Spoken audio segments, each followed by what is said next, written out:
Em nome do Pai, do Filho e do Espírito Santo.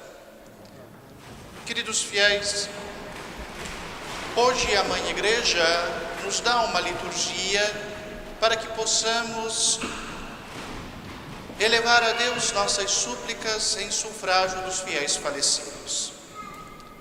Tal tradição remonta aos mais antigos costumes da Mãe Igreja, lembrar-se dos mortos. Ali, no túmulo dos mártires, a Igreja fazia suas orações. Não como aqueles costumes antigos de comer com os mortos, como Santo Ambrósio, vivamente no século V, proibira os fiéis de Milão de manterem tais costumes. E mesmo mulher piedosa, como Santa Mônica, ouvindo a ordem do bispo, parou imediatamente com estes costumes. São coisas diferentes.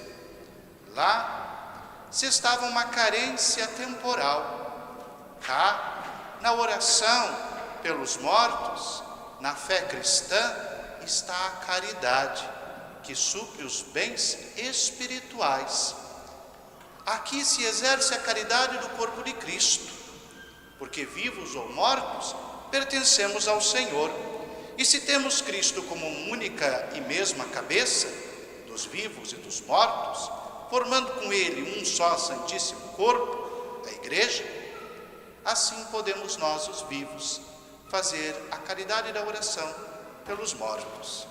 A mesma Santa Mônica, depois de ver realizada todas as suas esperanças, ver Agostinho, seu filho pecador, convertido em bom cristão e asceta já como religioso, chegando à Hóstia para retornar à sua terra na África, no norte da África, Atagasta, percebe que a vida não permanecerá em seu corpo e ali mesmo desfalece. Pede apenas uma coisa ao filho já cristão, que lembre-se dela no altar do Senhor, depois de sua morte, é claro. Assim, queridos fiéis, a oração pelos mortos está na tradição da Igreja desde sempre e não pode ser abdicada. Vai ser a grande abadia de Cluny que fixou esta data para 2 de novembro, que quer elevar por todos os fiéis falecidos a sua oração comum. Não é uma invenção medieval, como dizem alguns hereges ou outros teólogos de baixa qualidade. É sim um aprimoramento e ordenamento de um preceito perene da Igreja e de um costume que remonta à era apostólica. Cluny, a grande abadia, vai estabelecer esta liturgia aos seus mosteiros. Depois, a Mãe Igreja, dotada de tantos santos padres cluniacenses, estabelecerá por todo o orbe da terra, por toda a Igreja, em todos os tempos, este dia de liturgia, que nos quer lembrar a fé católica na oração pelos mortos. Bem, primeiro, que a vida temporal não pode se perpetuar indefinidamente. A eternidade não é a sucessão indefinida do tempo, não é uma sucessão do presente. A eternidade transcende o presente, a eternidade é maior. Hoje vemos que os homens mais ricos do mundo empenham todas as suas fortunas em tentar capturar para um computador a consciência humana, com a esperança de vencer a morte biológica. Poderia ser uma pessoa? Claro que não. Será uma máquina. Continuará sendo morto, processado em dados fantasiosos. Mas não se pode chamar de imortalidade o sequestro de uma consciência para um ser tecnológico, uma máquina, um computador. De jeito nenhum. Esta ilusão é inútil e só traz perdição. Mas a eternidade transcende a vida biológica e precisa transcendê-la. A morte é uma realidade desejável quando se torna porta para a eternidade. Quando saímos do tempo para Deus, e nisto o cremos, pois Cristo venceu a morte, pois ressuscitou e vive eternamente. Aqui também, queridos fiéis, devemos lembrar da caridade que nos une. Não podemos nós viver fugindo do luto, como se o luto não fosse nada, como se o luto pudesse ser ignorado. Dias terríveis estes que vivemos nos últimos anos, aonde não se tem mais luto. Se tem uma cerimônia fúnebre, tão social como qualquer outra coisa vã que a sociedade faz, como um drink, como uma festividade de formatura, como qualquer outra coisa. Quero festa e dança no meu velório. Como pode um pai pedir festa e dança aos filhos quando o perdem?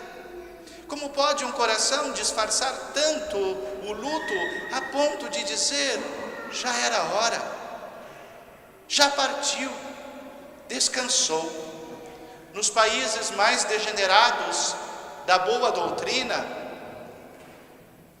nos países mais desumanizados, como a Holanda, um padre conhecido me disse que marcam a missa de sétimo dia com 30 dias de antecedência e preparam convites como se prepara para um casamento, e se faz uma solene liturgia, católicos, com todas as pompas e circunstâncias, bem organizada e agendada.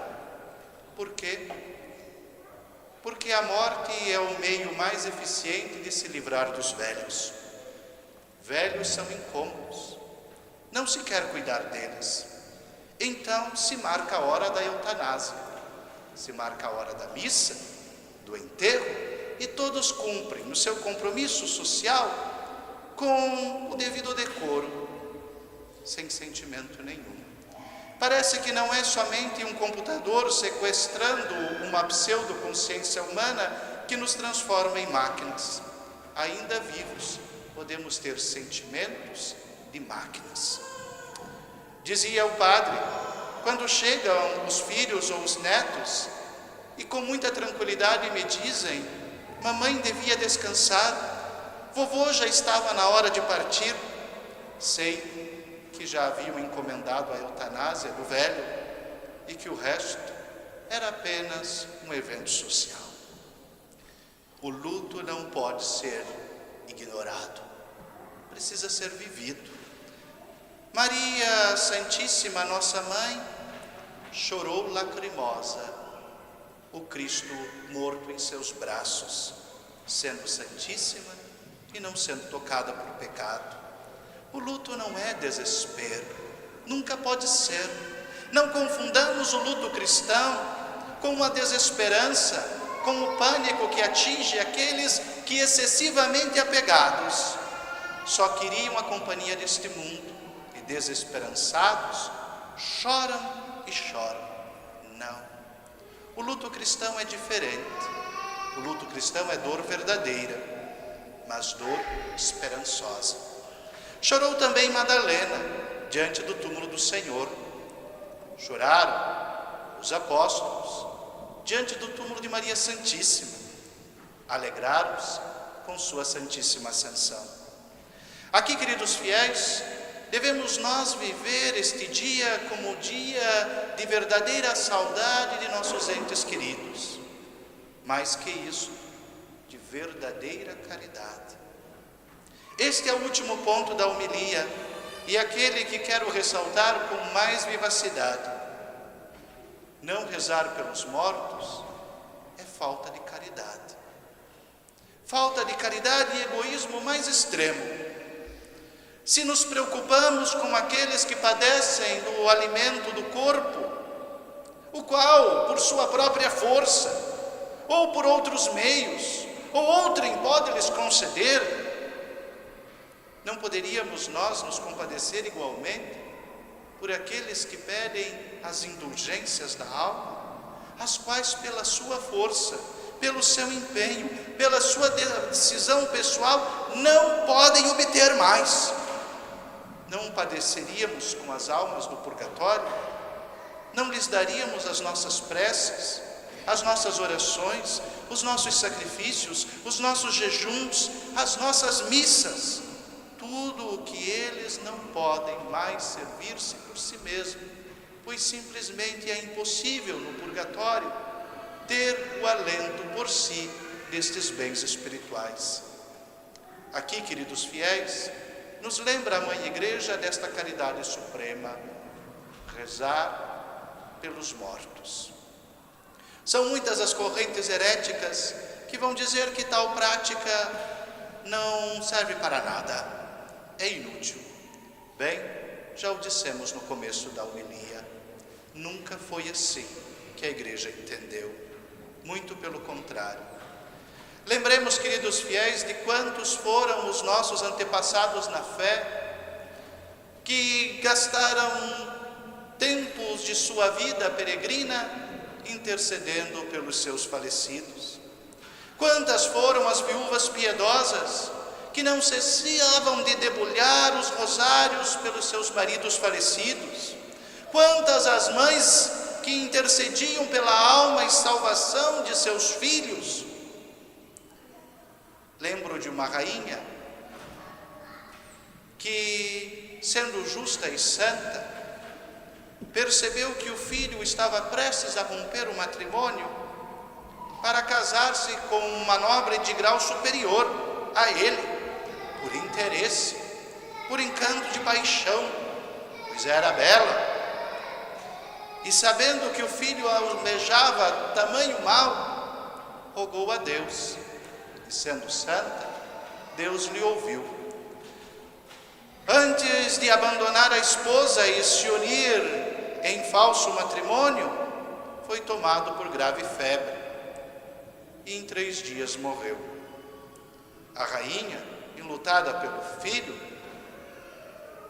agradecia por pelo menos não ter morrido em pecado tão mortal e intercedia por ele incessantemente, até que Deus, em sua bondade, ouvindo suas preces, lhe deu o consolo de ver a alma do filho que saía do purgatório e adentrava no tabernáculo. Ah, como a prece pode mudar a história, para evitar o pecado grave nesta vida, mas também para resgatar aqueles que padecem no purgatório, para a vida eterna, para o céu. Quantos foram os senhores que deixaram igrejas construídas, que abasteceram mosteiros com a súplica da oração depois de sua morte? Homens generosos e gentis, cujas preces a Mãe Igreja deve cumprir até hoje. Que pensaríamos nós nesta geração, tão concentrada em nosso próprio tempo e desvinculada da eternidade, tão centrada no aqui e no agora de nossos interesses, e mais que isto, iludida por um futuro melhor, por um futuro de progresso, quando só vemos a vida espiritual degenerar-se passo a passo. Não rezamos mais pelos mortos, como os mortos rezaram pelos seus mortos no passado. Será que tal cultura cristã que estamos edificando no tempo presente nos trará um futuro onde existam católicos que intercederão por nossas almas quando nós estivermos no purgatório? Penso que comeremos o fruto de nossa seara, e aquilo que podia ser pela caridade, sufrágio, indulgência, tornará-se vazio. Podemos ser tão cruéis que não deixemos mais a oração pelos mortos. Que nossa geração seja a última que ainda, que por uma tênue prática, ainda neste 2 de novembro, reza pelos mortos. Mas que a próxima já nem se lembre de que um dia existiu tal preceito e pereceremos por nossa própria culpa. A tradição da igreja não pode ceder à heresia. A tradição da igreja não pode ceder ao mundanismo. A tradição da igreja não pode ser rompida. É preciso transmiti-la integralmente. Isto aqui não é simplesmente uma ideia, é um mandamento de fé. Está a nossa própria salvação intimamente ligada com esse cumprimento. Rezar pelos mortos, interceder por eles e ensinar a verdadeira tradição da igreja que não cede às heresias, para que lá, quando o Senhor em sua misericórdia recolher a mim ou a ti no purgatório, colhamos um fruto de uma igreja mais santa, mais rogadora, mais intercessora pelos mortos, peregrina na terra. Devemos deixar a igreja mais forte quando morremos, nunca mais fraca. Louvado seja nosso Senhor Jesus Cristo.